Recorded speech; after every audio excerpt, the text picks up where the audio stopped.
सबको जय मसीह की। चलिए हम लोग प्रार्थना में जाएंगे। आज गुरुवार की सभा में हम सब यहाँ इकट्ठा हुए, तो परमेश्वर का धन्यवाद पूरे दिन के लिए। वो हमें संभालता है और अपने पनाह में रखता है। हम कभी भी उसकी कवरिंग से, उसके अनुग्रह से दूर नहीं जा पाते। भजन संहिता 139 में क्या कहता है कि हम कभी भी परमेश्वर की पहुँच से और उसकी नज़र से दूर नहीं जाते। हम चाहे जहाँ भी रहें, परमेश्वर हमारा वहाँ पर रहता है। ठीक है, तो चलिए प्रार्थना करेंगे। प्यारे परमेश्वर, कृपालु दयालु परमेश्वर, अनुग्रहकारी परमेश्वर, धन्यवाद देते आपके दया और कृपा के लिए परमेश्वर। आपकी महिमा हो। सर्वशक्तिमान और जीवित परमेश्वर, धन्यवाद देते पिता। आपका प्रेम प्रभु यीशु बढ़ के है परमेश्वर, हर एक प्रेम से पिता। धन्यवाद परमेश्वर कि प्रभु हम अपने आप को परमेश्वर आपके हाथों में सौंपते और आप हमें संभालते हो पिता। इसके लिए धन्यवाद देते प्रभु। आज के इस समय में आपकी उपस्थिति मांगते हैं, आपकी अगुवाई मांगते हैं परमेश्वर। प्रभु यीशु हम सब के जीवन में प्रभु आपके प्रेजेंस हो परमेश्वर, और हम सब आपको अपने सामने मान के चलें प्रभु। हम अपने आप को आपके सामने रखें पिता में, क्योंकि प्रभु ये जीवन जो आपने हमें दिया है परमेश्वर, इस जीवन में आपकी अगुवाई की ज़रूरत है। आपकी हर समय हमें आपके वचन की और आपके परमेश्वर प्रेजेंस की ज़रूरत है। धन्यवाद देते हैं प्रभु। आपकी महिमा हो परमेश्वर। हर एक चीज़ को प्रभु आपके हाथों में सौंपते परमेश्वर। हमारी आराधना आपको भाया पिता, हम दिल से आपको आराधना करें परमेश्वर। प्रभु यीशु, यहाँ पर जितने भी लोग हैं परमेश्वर, हर एक को आपके हाथों में सौंपते हैं। तो प्रभु जो आने वाले पिता, उनको भी आपके हाथों में सौंपते हैं। धन्यवाद देते पिता, आपकी महिमा हो परमेश्वर। धन्यवाद देते, सारा आदर गौरव महिमा आपको देते। प्रार्थना मसीह यीशु के नाम से मांगते हैं, आमीन। सभी लोगों को जय मसीह की। आज आप सभी का यहाँ पर स्वागत है। जैसे कि भजन संहिता 147 के 5 में लिखा है, हमारा प्रभु महान है और अति सामर्थी है, उसकी बुद्धि अपरंपार है। तो आइए सभी मिलकर के उस परमेश्वर की महिमा के लिए गीतों को गाएंगे। तेरा प्यार है महान, तेरा प्यार है जहाँ, मैं जो पहले मुर्दा था तूने डाली मुझ में जान। तेरा प्यार है महान, तेरा प्यार है जहाँ, मैं जो पहले मुर्दा था तूने डाली मुझ में जान। क्यों ना बोलूं फिर मैं तेरी जय जयकार, क्यों ना बोलूं फिर मैं तेरी जय जयकार, जय जयकार, जय जयकार। तूने मेरे लिए क्या कुछ ना किया, जय जयकार, जय जयकार। तूने मेरे लिए क्या कुछ ना किया।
हो परमेश्वर। राजाओं का राजा धन्यवाद देते हैं प्रभु।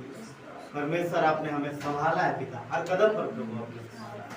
परमेश्वर जब हम तकलीफ में थे, कष्ट में थे प्रभु, और जब किसी ने हमें नहीं पुकारा परमेश्वर, किसी ने हमें नहीं सहारा दिया, सबने छोड़ दिया प्रभु, तब आपने हमें सहारा दिया प्रभु, हमें बचाया प्रभु, अपने लहू से प्रभु यीशु आपने हमें धोया है, हमारे सारे गुनाहों को धोया और प्रभु पूरी तरीके से हमें पवित्र किया, धर्मी बना। धन्यवाद देते परमेश्वर, आपको महिमा देते हैं, आपकी जय जयकार करते हैं, क्योंकि आप महिमा और आदर और जय जयकार के योग्य हैं। धन्यवाद देते मसीह, धन्यवाद देते। पवित्र मुझे बना दे प्रभु, शुद्ध मुझे कर दे प्रभु, पवित्र मुझे बना दे प्रभु, शुद्ध मुझे कर दे प्रभु, ताकि तेरे जैसा दिखूं, ताकि तेरे जैसा दिखूं।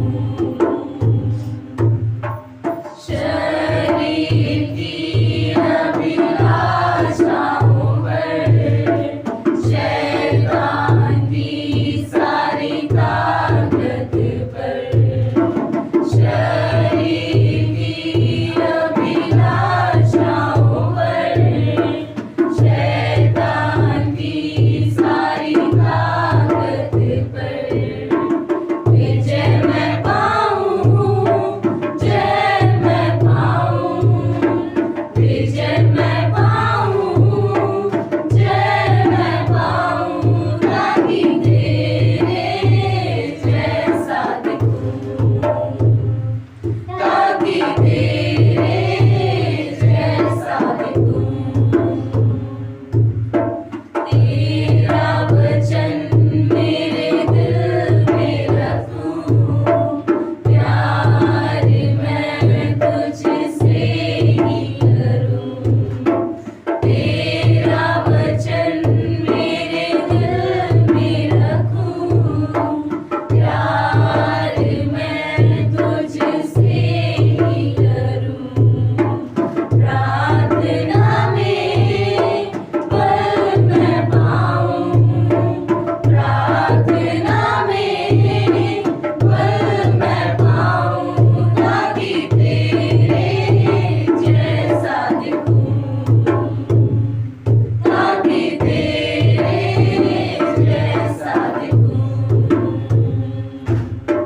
पवित्र मुझे बना दे प्रभु, शुद्ध मुझे कर दे प्रभु, पवित्र मुझे बना दे प्रभु, शुद्ध मुझे कर दे प्रभु, ताकि तेरे जैसा दिखूं, ताकि तेरे जैसा दिखूं, ताकि तेरे जैसा दिखूं। पिता धन्यवाद देते परमेश्वर, आपकी महिमा हो प्रभु यीशु। परमेश्वर आपने हमें अपने जैसा बनाया, पर पाप की वजह से प्रभु मनुष्य गिर गया। धन्यवाद कि आपने मसीह यीशु में हमें फिर से पा लिया है प्रभु, और प्रभु आप हमें शुद्ध कर रहे हैं। हम धीरे धीरे आपकी धार्मिकता की तरफ बढ़ रहे हैं प्रभु यीशु, हम शुद्धता की तरफ बढ़ रहे हैं परमेश्वर, हम सिद्ध होते जा रहे हैं। धन्यवाद प्रभु यीशु पिता, धन्यवाद परमेश्वर कि हमारे अंदर से बुराई कम हो रही है प्रभु, हम धीरे धीरे आपके जैसे बनते जा रहे हैं। धन्यवाद प्रभु यीशु पिता, धन्यवाद देते परमेश्वर, आपकी महिमा। हम आपको आपका पीछा करते परमेश्वर, हम आपको फॉलो करते हैं, क्योंकि आप हमारे परमेश्वर। धन्यवाद देते, आगे के समय को आपके हाथों में सौंप रहे हैं। प्रार्थना दिन के उद्धार करता मसीह यीशु के नाम से, आमीन। तूने किया खाली अपने आप को, छोड़ी सारी महिमा, हो गई खुदा किया शून्य अपने आप को बना मनुष्य समान बंदे किया खाली अपने आप को छोड़ी सारी महिमा ओ गई खुदा किया शून्य अपने आप को बना मनुष्य समान बन गया दास समान मृत्यु सही मृत्यु क्रूस की और हुआ सबसे महान तू राज करे तू राज करे तू राज करे सारी दुनिया में घुटने टिके सारे घुटने टिके यीशु नाम के लिए आसमानों में ऐसे तेरा सिंहासन पराक्रमी खुदा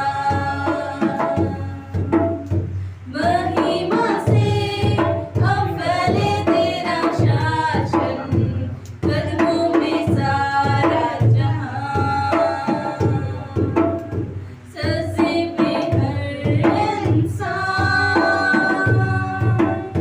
वक्त जो हुआ निर्दोष में बना तेरा है सारा सरकार तू राज करे तू राज करे तू राज करे सारी दुनिया में घुटने टिके सारे घुटने टिके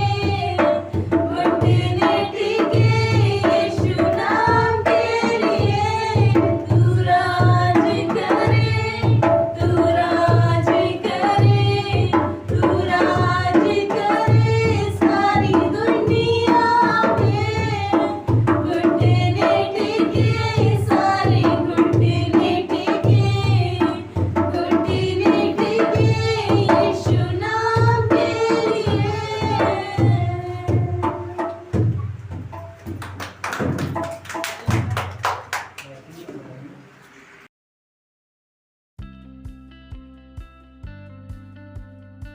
आइए हम लोग संदेश में जाएंगे। योना का 11 अध्याय 27 से आगे देखेंगे और चलिए पढ़ सकते हैं हमारे साथ।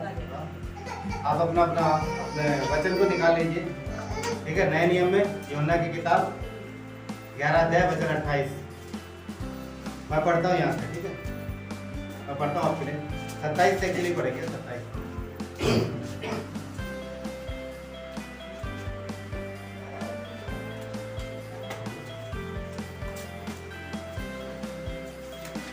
एक्चुअली 11 नहीं 10 अध्याय 10 अध्याय 11 नहीं 10 अध्याय। और 27 से पढ़ते हैं। 27 में लिखा है, मेरी भेड़ें मेरा शब्द सुनती हैं, मैं उन्हें जानता हूँ।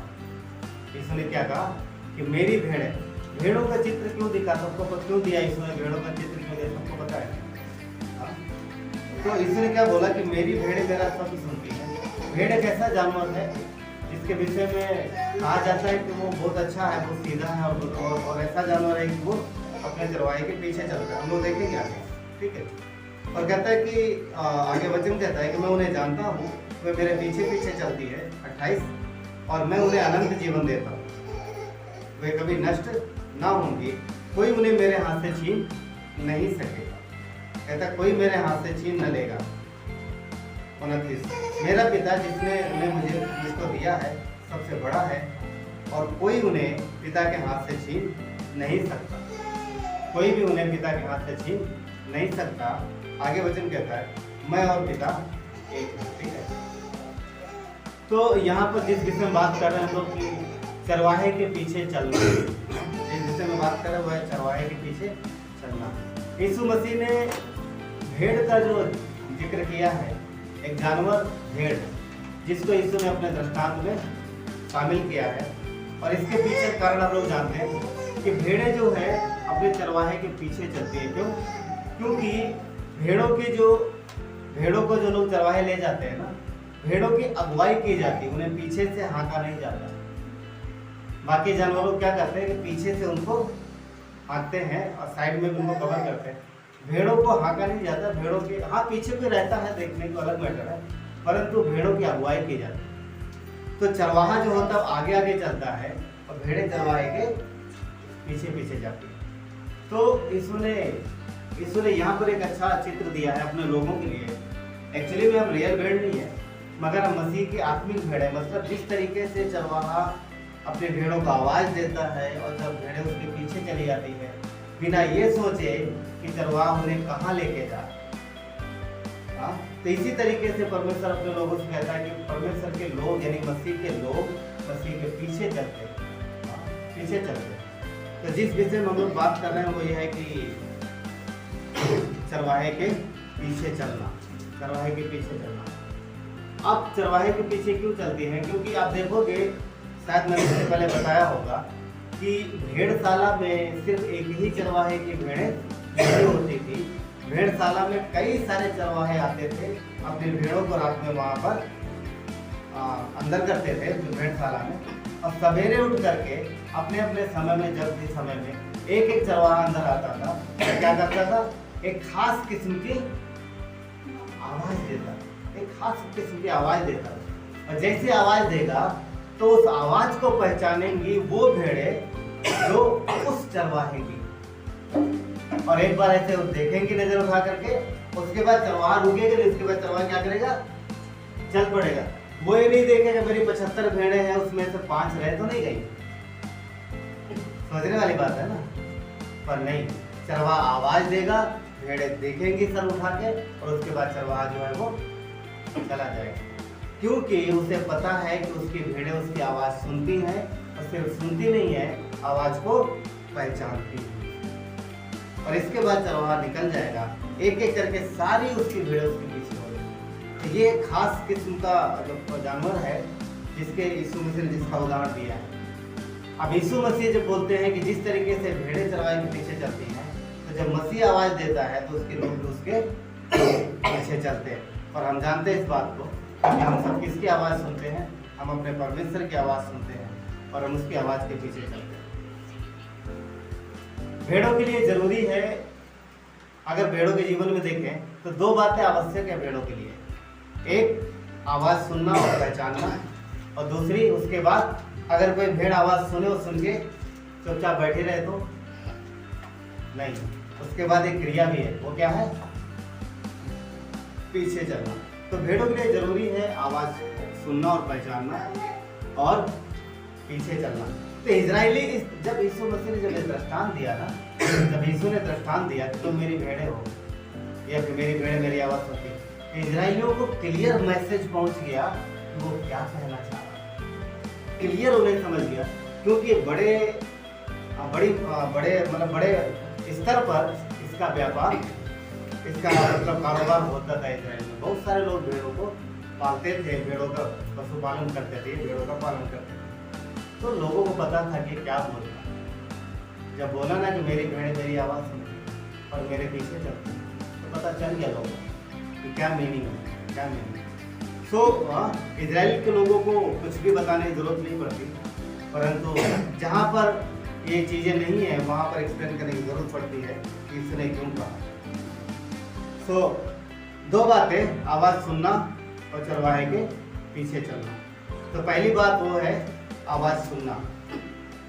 भेड़शाला में अगर कोई चरवाहा अपनी भेड़ों को आवाज़ दे और भेड़ें आवाज़ सुने, और अगर वो कंफ्यूज हो, क्लियर ना हो उनको कि उनकी भेड़ चरवाहे की आवाज़ है, तो शायद वो कंफ्यूज होंगी और वो चरवाहे के पीछे नहीं जाएंगे। तो एक खास आदत है भेड़ों की कि वो साफ साफ सुनती हैं और क्लियर तौर पे वो आवाज पहचान जाते हैं। तो ये एक खास बात है। वहाँ अगर 200 भेड़ें हैं या 300 भेड़ें हैं, कोई व्यक्ति आता है जिसके पास 50 भेड़ें हैं, 50 उठ करके चली जाएंगी। क्यों? क्योंकि अपने भेड़ों को उसने अपने चरवाहे की आवाज़ सुनी है और सिर्फ सुना नहीं है, क्लियर उन्हें पता है कि उसी की आवाज है। तो एक चीज हमारे आत्मिक जीवन के लिए ये बेटन है, ये जानना जरूरी है कि जब हम मसीह की आवाज सुनते हैं तो हमें क्लियर पता होना चाहिए कि परमेश्वर की आवाज, क्योंकि संसार में आवाजों की कमी नहीं है, संसार में आवाजों की कमी नहीं है, और परमेश्वर से ज्यादा शैतान हमें आवाज देता है। आपको पता है, परमेश्वर तो आवाज देता ही है, पर शैतान भी इस काम में पीछे नहीं रहता। वो हमारे मन की फीलिंग्स को पकड़ेगा और हमारी परिस्थितियों को पकड़ेगा, हमारी आवश्यकताओं को लेगा और उसके आधार पर वो हमें आवाज देता है। शैतान क्यों आवाज देता है? ताकि हम शैतान की आवाज सुने और उसके पीछे। परमेश्वर क्यों आवाज देता है? ताकि हम उसकी आवाज सुने उसके पीछे चले। तो शैतान हमेशा कोशिश करता है यीशु की कुछ भेड़ों को अपनी तरफ लगा ले, अपनी तरफ लगा ले। और परमेश्वर का वचन क्या कहता है कि वो चरवाहा नहीं है, वो चरवाहा नहीं, वो भेड़िया है, वो नकली चरवाहा है, जिसके विषय में यीशु ने बोला कि जो चोर है वो किधर से आएगा? शॉर्टकट, दीवार से आएगा, है। तो शैतान भी आवाज देता है। हमें समझने की जरूरत है कि जो आवाज हम सुन रहे हैं वो किसकी है। इस समय में इसके लिए हमें मेहनत करना है, इन चीजों के लिए हमें मेहनत करना है। क्योंकि देखिए, भेड़ों को सिखाया जाता है, चरवाहे की आवाज एक दिन में नहीं वो समझ पाते। जानवर बुद्धि कम होती है, मनुष्य जैसे नहीं है वो, तो उनको एक प्रशिक्षण तौर पर उन्हें सिखाया जाता है। एक बार वो सीख लेते हैं, फिर चाहे आप 100 आवाजें दो, उनको सारी आवाजों को रिजेक्ट कर देंगे वो। क्यों? क्योंकि खास आवाज उसको पता है कि वही आवाज, चाहे जितनी आवाज दो नहीं, कोई उठेगी नहीं भेड़। जब उसके चरवाहे का आवाज आएगी तब वो। तो ये चीज हमें, मतलब हमें इस विषय में मेहनत करना है, सीखना है कि हमें पता चलना चाहिए कि ये हमारे परमेश्वर की आवाज। इसके लिए प्रशिक्षण की जरूरत है, सीखने की जरूरत है। इसलिए पहला पत्र का पहला अध्याय वचन 13 में क्या कहता है? वचन 13 में लिखा है, इस कारण अपनी बुद्धि की कमर कस कर बांध लो और सचेत रहो। क्या कहता है? कि बुद्धि की कमर कसकर बांध लो और सचेत रहो। किस विषय में?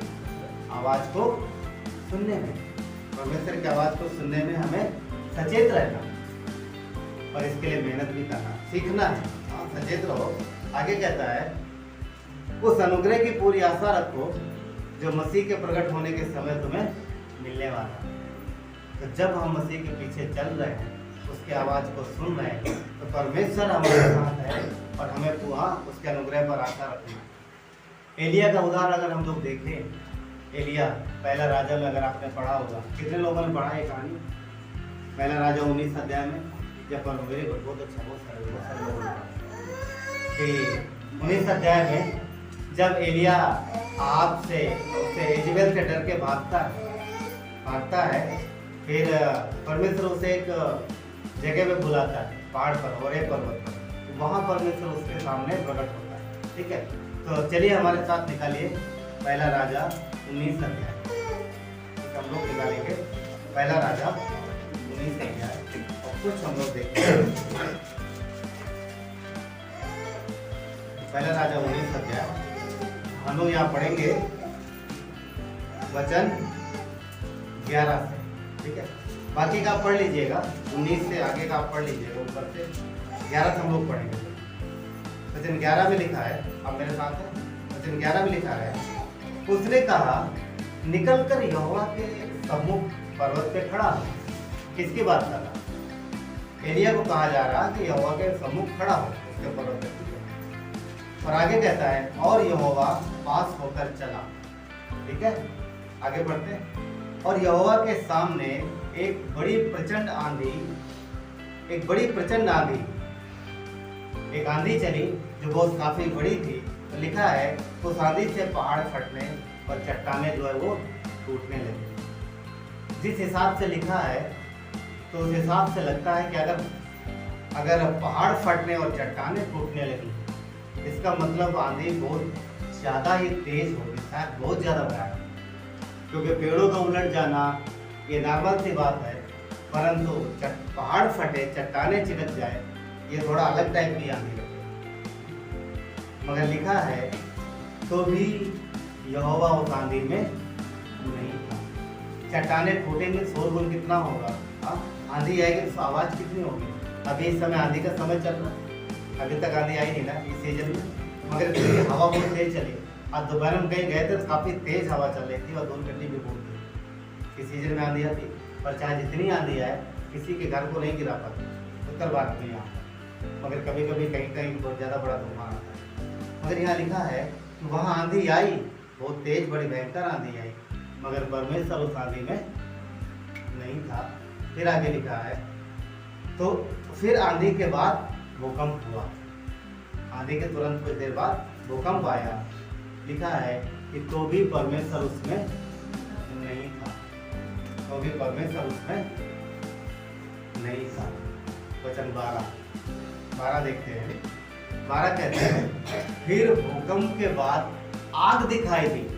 कई बार लोग बोलते हैं ना परमेश्वर की आग, पवित्र आत्मा को ना, पवित्र आत्मा आग को। यहाँ पर एलिया को आग दिखाई दी, मगर आप देखो वचन कहता है कि आग में भी परमेश्वर नहीं था। क्या लिखा है कि आग में भी नहीं था। फिर लिखा है वचन 12 में, फिर आग के बाद एक दबा हुआ धीमा शब्द सुनाई। एक दबा हुआ धीमा शब्द, समझ पा रहे? ये परमेश्वर की आवाज है, ये परमेश्वर की आवाज थी। तो वचन 13 कहता है, ये सुनते ही एलिया ने अपना मुंह चादर से ढांप लिया और बाहर जाकर गुफा के द्वार पर खड़ा हुआ। एक यहाँ पर मुख्य बात जो है वो है दबा हुआ और धीमा सा, मीनिंग होता क्या?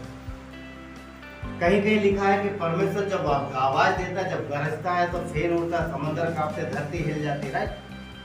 देखा बड़ा वचन में। मगर यहाँ जब परमेश्वर बात कर रहा है किससे, वो जो सीन है वो अलग है। वो जो पहाड़ हिलते हैं, समुद्र की बात वो अलग सीन है। यहाँ परमेश्वर बात कर रहा है किससे? अपने व्यक्ति से, अपने दास से। तो यहाँ पर कैसे दबा हुआ धीमा शब्द, ये पवित्र आत्मा की आवाज है। ये पवित्र आत्मा की आवाज है जो धीमी है और शांत। ये परमेश्वर की आवाज है, पवित्र आत्मा की आवाज है जो एलिया ने सुनी। यहाँ पर ये धीमा है, शांत है। क्यों? परमेश्वर जब अपने बच्चों से बात करता है तो वो आंधी तूफान के जैसे नहीं बात करेगा, वो शांत मन से बात कर, शांत धीरे था। धीरा मतलब ऐसी एक स्पष्ट और क्लियर आवाज जो सुनी और समझी जा सके, शांत तरीके से। इस तरीके से वो बात करता है ताकि उसके बच्चे ध्यान से सुने और समझ सके। एक धीमा शब्द हुआ जो एलिया ने सुना। चादर क्यों ढापा? क्योंकि पुराने नियम में ये लोग मानते थे कि परमेश्वर को अगर जीवित आत्मा से देख लिया तो इंसान उसी समय मर जाएगा। आप देखोगे कि जब परमेश्वर से मिल के मूसा आता था तो उसके चेहरे पर साइन होता था, जो फेस पे किरणें निकलती थी। बड़ा ना, जब परमेश्वर से मिल के आता तो इजरायली देखते थे उसको, तो उसके चेहरे से किरणें निकल रही, मतलब ऐसा चमक रहा चेहरा, लाइट निकल रही। क्यों? क्योंकि किससे मिल के आया था?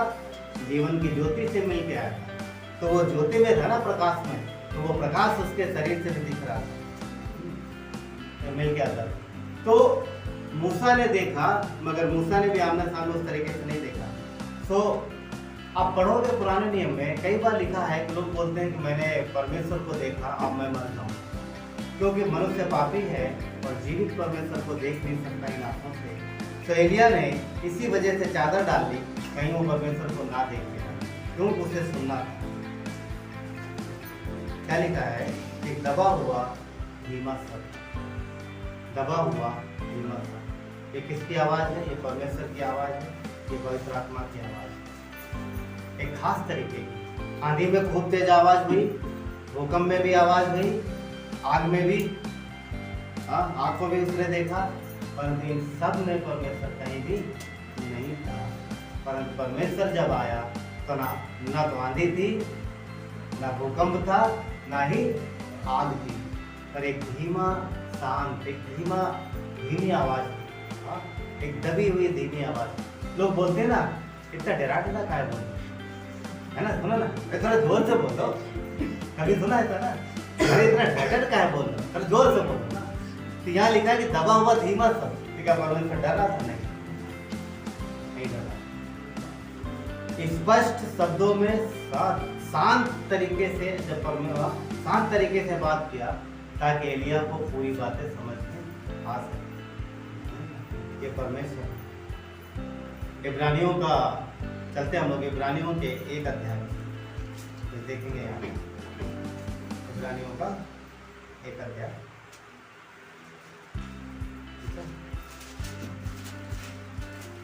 इब्रानियों के 1 अध्याय और वचन हम लोग पढ़ते हैं 1 और 2।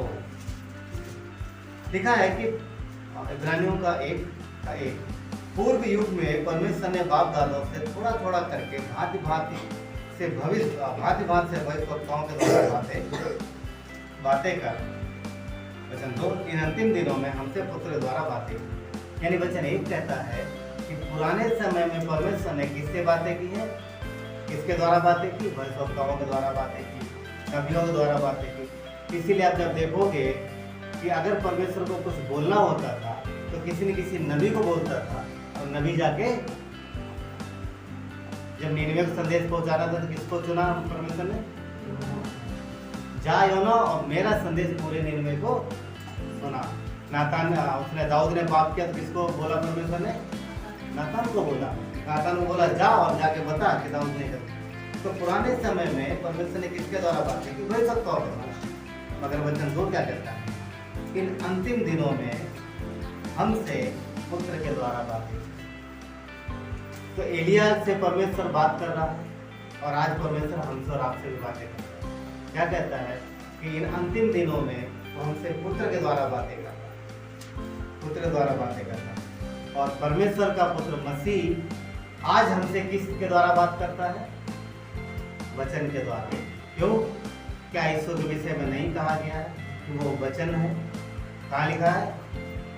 कौन बताएगा बात? यीशु वचन है, कहाँ लिखा है? कौन बताएगा? वेरी गुड, क्या बात। यूहन्ना 1 का 1 ना, यूहन्ना 1 वो कहता है कि वो वचन था, आदि में वचन था ना, वो वचन था। तो परमेश्वर आज हमसे वचन के द्वारा बात करता है। हमारे पास जो वचन है वो लिखित वचन, जीवित वचन ने हमें क्या दिया है? लिखित वचन दिया है, और वो हमारे पास है। आज वो हमसे वचन के द्वारा बात करता है, और ये वचन पवित्र आत्मा की मदद के द्वारा वो हमारे हृदय में डालता है, तो जो हमारे हृदय में बसता है और हम उस पर चलते हैं। ठीक है। और पवित्र आत्मा परमेश्वर ने किस लिए दिया? हमें सहायता के लिए। क्या एलिया के पास पवित्र आत्मा था? हमेशा नहीं था। जब काम होता था तब आता था, उसके बाद तो नहीं रहता था। परंतु आज हमारे आपके पास आएगा जब वो दरवाजा उखाड़ना होगा सिमसोन की तरह, तब आएगा? हाँ, नहीं, आज हमेशा है। राइट? ऐसा नहीं है कि प्रभु इधर कुछ कर देना, हाँ पवित्र आत्मा भेज। कितने सारे मसीह लोग आज भी बोलते हैं हाँ पवित्र आत्मा, हाँ ऐसा बुलाते रहते हैं। उनको पता ही नहीं है कि पवित्र आत्मा उनके अंदर ही। यूहन्ना का 14:26 कहता है कि वो एक हमें सहायक देगा। इसने क्या वादा किया था? वो एक सहायक देगा जो पवित्र आत्मा है, और वो क्या करेगा? जो जो बातें यीशु ने हमें सिखाई हैं, जो जो बातें यीशु ने हमें बताई हैं, वो सारी बातें हमें सिखाएगा, सारी बातें सिखाएगा। हाँ, तो क्या कहता है कि जो जो मैंने तुम्हें कहा है वो सब बातें वो सिखाएगा और उसमें कराएगा, याद दिलाएगा। तो पवित्र आत्मा हमारा क्या है? सहायक है, वो हमारा मददगार है। और उसका शब्द पता, पहाड़ों के टूटने की जैसी आवाज नहीं है। पवित्र आत्मा का शब्द धीमा है। इसीलिए उसके विषय में लिखा है क्या? पवित्र आत्मा को शोकित मत करो। पवित्र आत्मा का शब्द धीमा है, वो खींचता नहीं और ताकत लगा के खींचता नहीं है, ऐसा जोर लगा खींचता नहीं है। परमेश्वर कभी मनुष्य के साथ जबरदस्ती नहीं करता। इसीलिए वहां पर एलिया के टाइम में क्या था? धीमी आवाज, वो बुलाता है आओ। यीशु ने क्या बोला? क्या चरवाहे ने कभी जबरदस्ती की भेड़ों से? नहीं ना, भेड़ें उसकी आवाज सुनती, उसने आवाज दिया और भेड़ पीछे चल पड़ी। तो परमेश्वर का कैरेक्टर कभी बदलता नहीं। ठीक है, वो पुराने नियम में भी वही है और नए नियम में भी वही है। उसने वहां पर भी जबरदस्ती दी थी, वो इधर भी जबरदस्ती नहीं करेगा। तो वो धीमा है, परमेश्वर पवित्र आत्मा का शब्द धीमा है, मगर परमेश्वर की इच्छा है कि हम उसके शब्दों पे कान लगाएं। एलिया के विषय में लिखा है कि वो गुफा के अंदर था, जब उसने धीमा शब्द सुना तो वो बाहर चादर ओढ़ लिया, ढक लिया, आया बाहर आया। क्यों?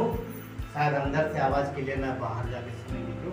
ये धीमा शब्द आपको लोगों को जब कभी कभी जब जोर आवाज होती, लाउड तेज आवाज, तो बड़े आराम से सुनने की सुनो फटाफट, कोई दिक्कत नहीं।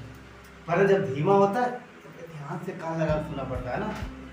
यू टाइम का गेम, धीमी आवाज याद है, कान में अच्छा था ना।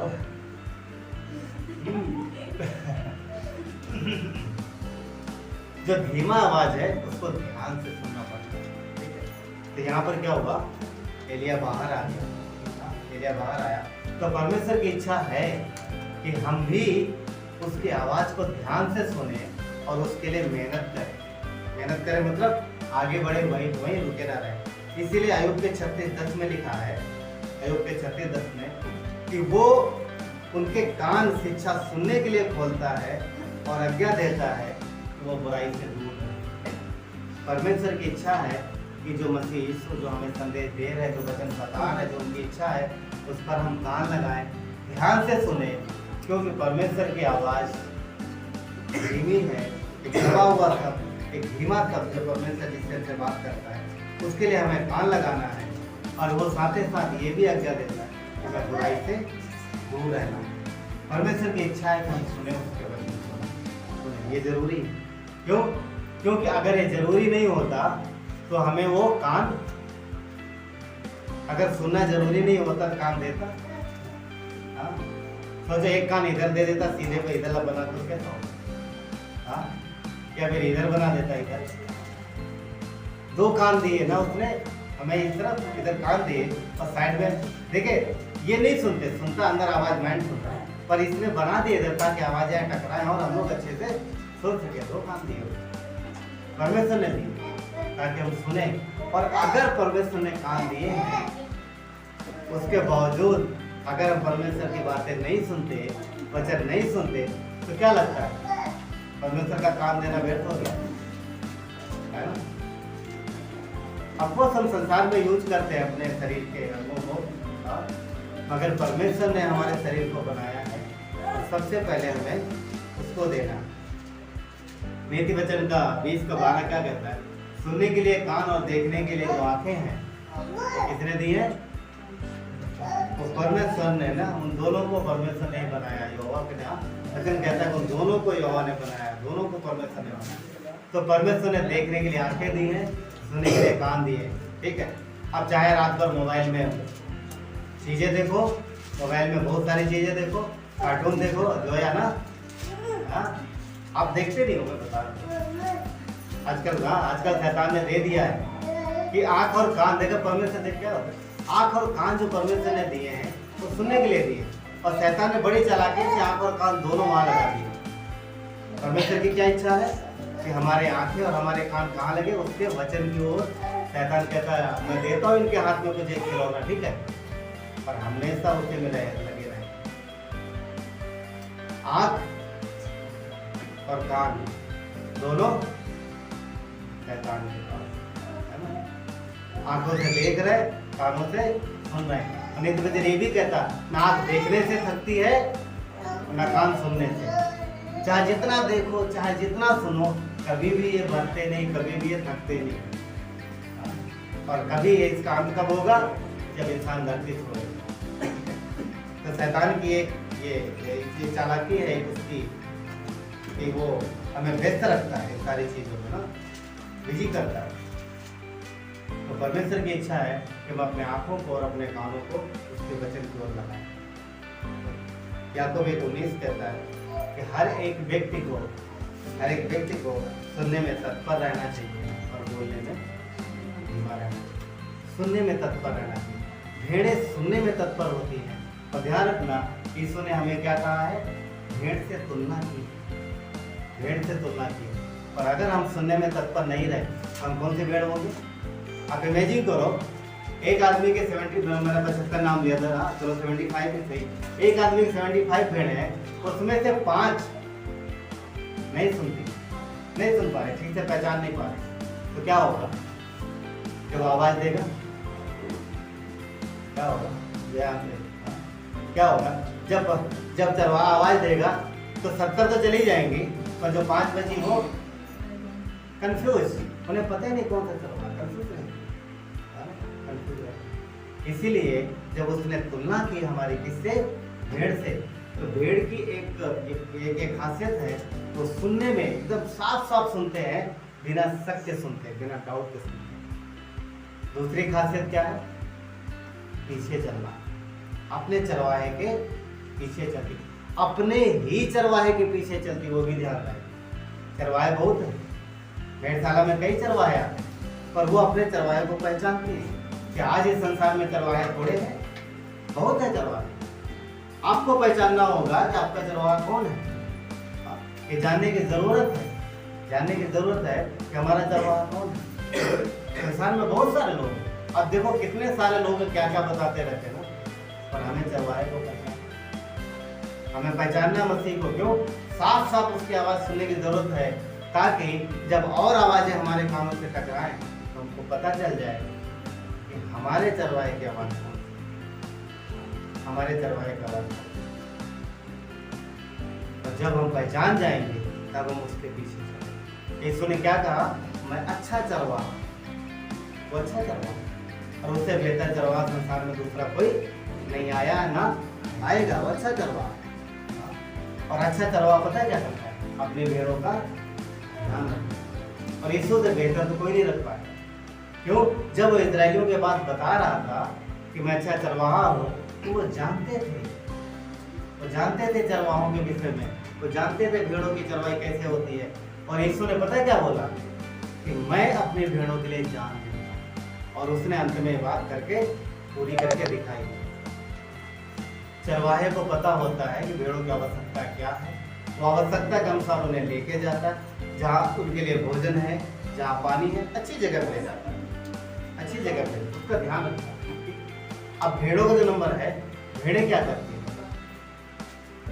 भेड़ें क्या करती है? राइट, कुछ बातें भेड़ों के विषय में है, आप चाहे तो लिख सकते हैं। नंबर 1, पहली बात तो ये, भेड़ें अपने चरवाहे पर विश्वास करती है।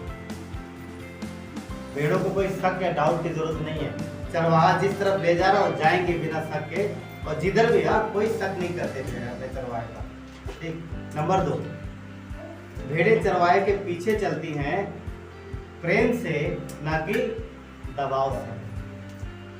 भेड़ें जो है अपने चरवाहे के पीछे प्रेम से चलती हैं, दबाव से नहीं चलती। हाँ, वो पीछे से डंडा लेके उन्हें नहीं हाँकता, चरवाहा आगे चलता है, सब अपनी मर्जी से जाता है।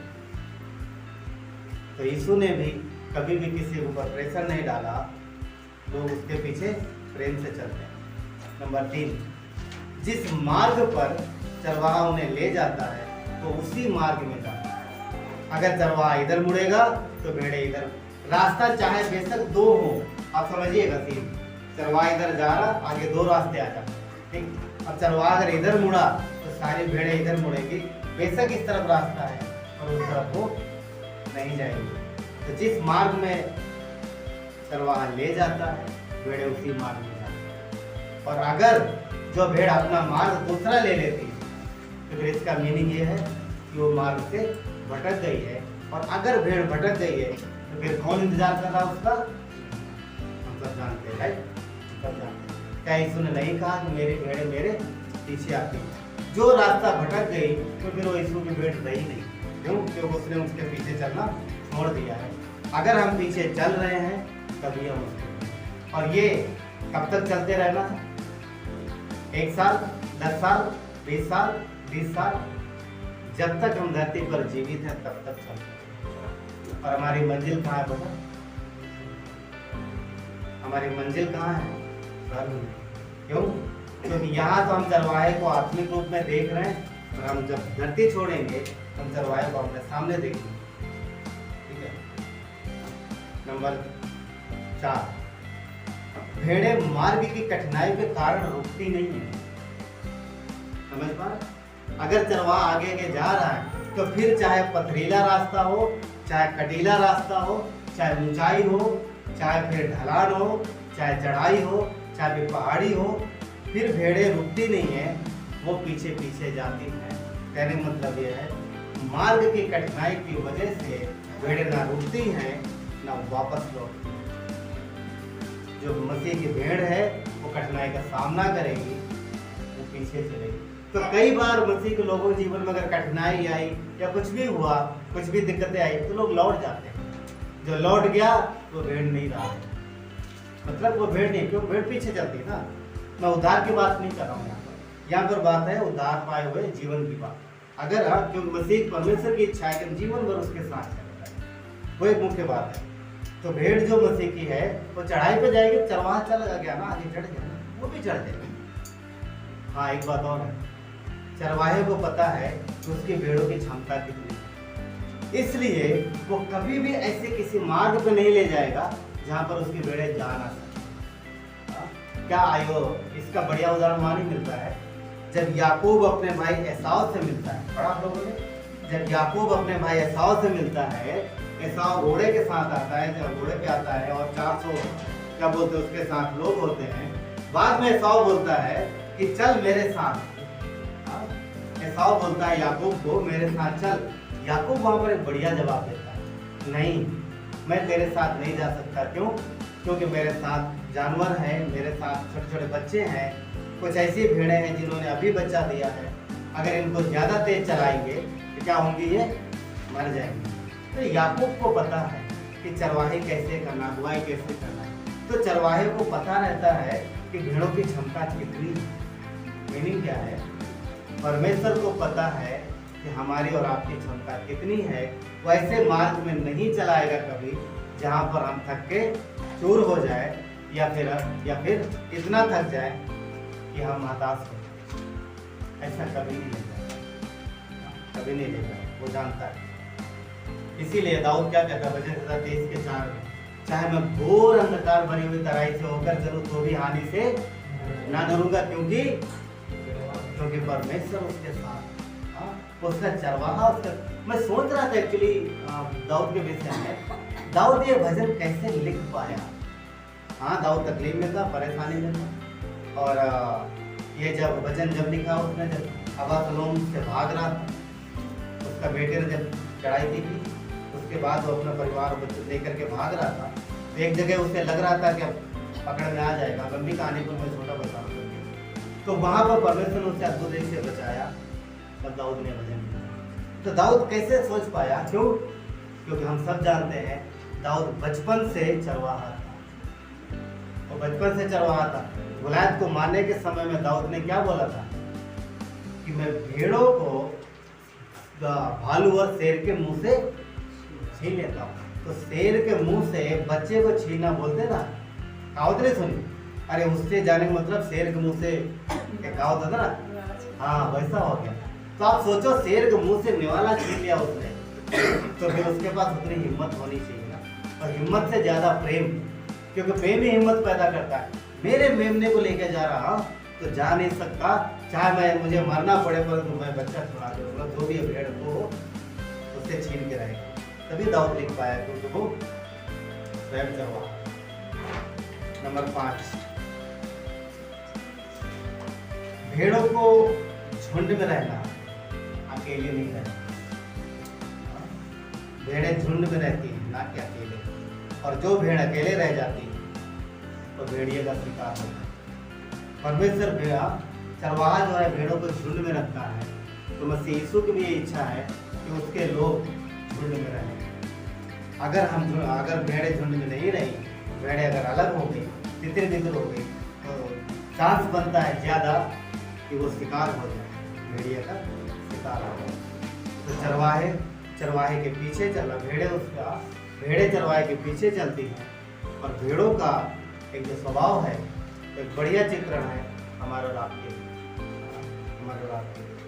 तो इसी तरीके से, जिस तरीके से भेड़ झुंड में रहती है, इसी तरीके से मसीह यीशु की भी इच्छा है कि परमेश्वर ने हमें जिस झुंड में रखा है, हम बने रहें, विश्वास योग्यता से चलते रहें। कब तक? जीवन के अंत तक। वो परमेश्वर है जो हमसे और आपसे प्रेम करता है। तो दो बातें कौन सी? सुनने में तेज रहना, आवाज को सुनना है और क्लियर पहचानने की जरूरत, एकदम क्लियर पहचानने की जरूरत है। और दूसरी बात क्या है? जब आवाज सुना है तो फिर पीछे चलना है। कितने दिन? 10 साल, 15 साल, 20 साल, कितने दिन? हमेशा, यहाँ से लेके ऊपर तक भी ना रहते थे, हमेशा हमें उसके पीछे चलना है। ठीक है, चलिए प्रार्थना करें। प्यारे परमेश्वर, धन्यवाद देते आपकी कृपा और दया के लिए प्रभु। आपकी महिमा हो परमेश्वर, सर्वशक्तिमान और जीवित परमेश्वर। धन्यवाद देते पिता कि आपने हमें अपनी जान देकर बचाया।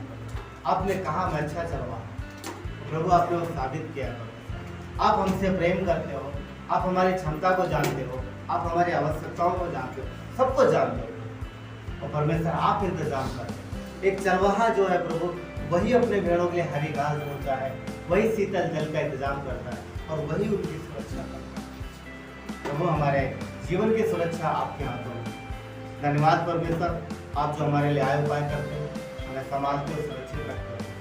धन्यवाद देते हो प्रभु यीशु, आपने क्रूस पर जान दे करके हमें खरीद लिया। धन्यवाद देते हो। हर एक को आपके हाथों में सौंपते पड़ते प्रभु, आप जानते हो कि जी आपके लोगों के जीवन में क्या तकलीफ है। प्रभु यीशु, भेड़ों की जिम्मेदारी आप चरवाहे के हाथ में, तो आप हमारी जिम्मेदारी आपके हाथ में, हमें बस आपकी आवाज़ को सुनना और आपके पीछे चलना। तो प्रभु, हमारी प्रार्थना है परमेश्वर कि हर एक व्यक्ति को साफ साफ आवाज़ सुनने में मदद करो और प्रभु विश्वास योग्यता से आपके पीछे चलने में मदद करो। धन्यवाद देते आपकी महिमा हो। धन्यवाद, सारा आदर गौरव महिमा। प्रार्थना विनती उद्धार करता मसीह